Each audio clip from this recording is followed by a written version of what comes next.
HOA Karen broke my 10-year-old son's legs with a baseball bat. She hit my little boy just for stepping onto our own yard. Karen actually thought she could hurt my son and get away with it. But she didn't know I'm the county sheriff. Now she's going to pay for what she did. Before you watch the full story, tell me in the comments where you're watching from. Don't forget to subscribe. For more stories like this, Karen from the HOA broke my 10-year-old son's legs with a baseball bat. She attacked him just for chasing his football. Karen thought she could hurt my family and walk away. But she didn't know I'm the sheriff. Now she's going to learn the hard way. My son Noah is 10. He's the kind of kid who apologizes when someone else bumps into him.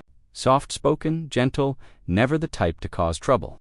After his mother, my wife, died of cancer 3 years ago, it's just been me and him. And somehow, he became stronger than I ever was. That Tuesday started like any other. I was buried in paperwork at the sheriff's office. Budget reports, patrol schedules, complaints about loud neighbors, stray dogs, and speeding teenagers. Nothing that prepared me for the call that was about to come. My phone buzzed. The caller ID showed my neighbor, Mrs. Patterson, Sheriff Collins. "Mike, you need to come home. Something happened to your boy." Her voice wasn't just shaky, was broken. I didn't think. I didn't breathe. I just grabbed my keys and ran. By the time I turned onto Willowbrook Lane, I could already see the flashing lights.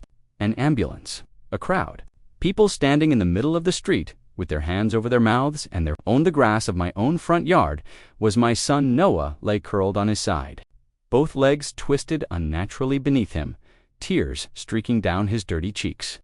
His football sat a few feet away, like it had rolled there and watched the whole thing happen.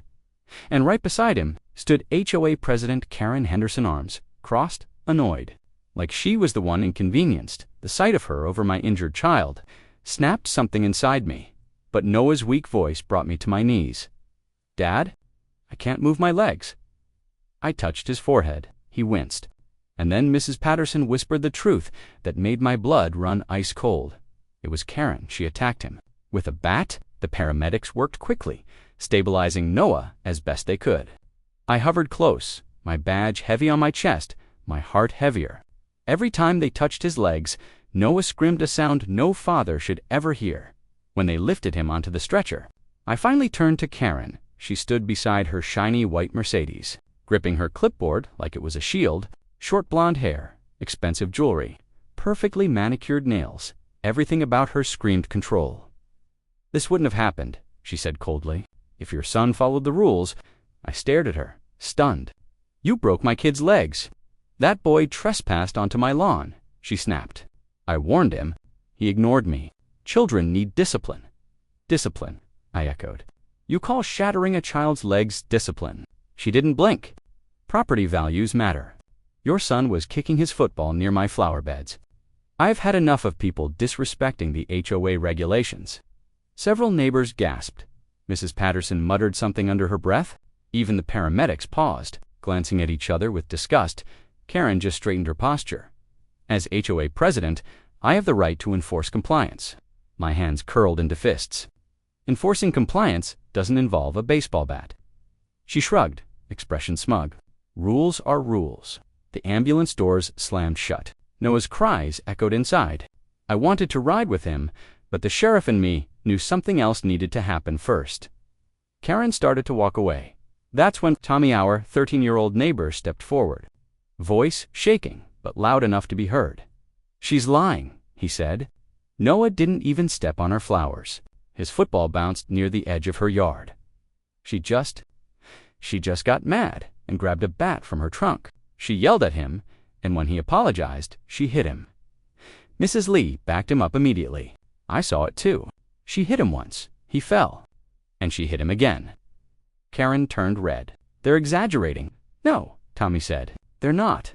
The neighbors gathered around, their anger growing like a storm. They'd all been victims of Karen's rules fines for weeds, citations for mailbox height, threats over Christmas decorations. But harming a child, that crossed a line even she couldn't hide behind. At the hospital, Noah underwent emergency surgery. 2 fractures in each leg, metal rods inserted. He'd be unable to walk for months, maybe longer. When he woke up, he cried.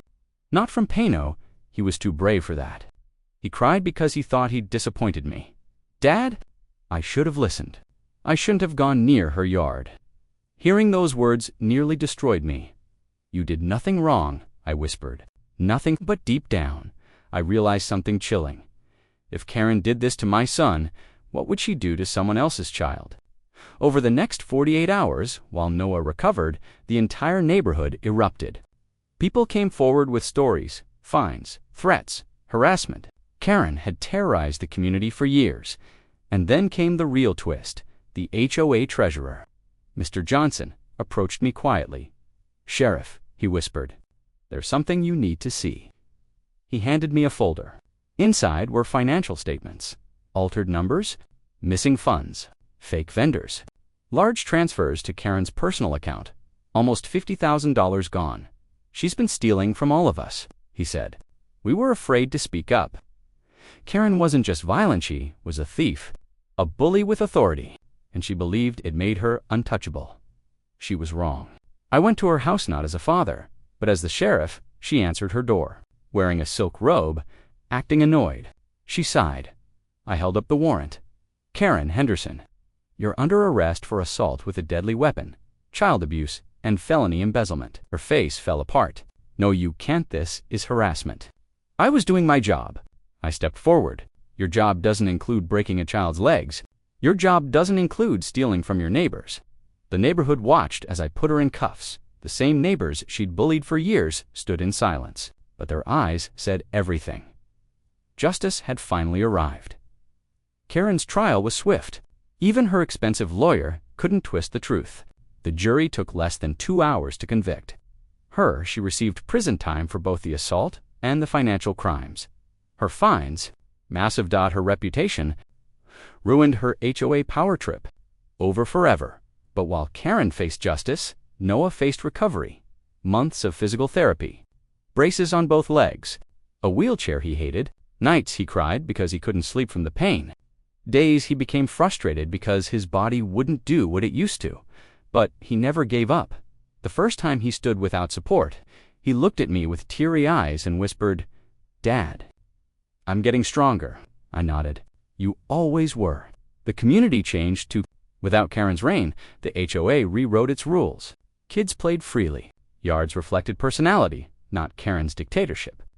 Neighbors smiled again, and every time, Noah slowly walked down the sidewalk step by shaky step. The neighbors cheered for him. He wasn't just my son.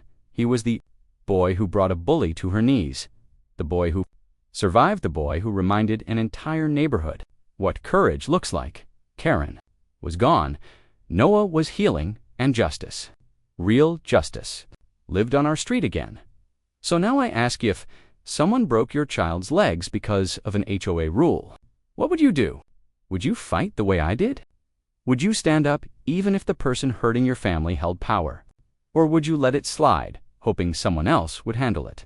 Because sometimes justice doesn't start in a courtroom. Sometimes it starts in your own front yard. Tell me your thoughts below, and never let anyone, HOA or not, hurt the people you love.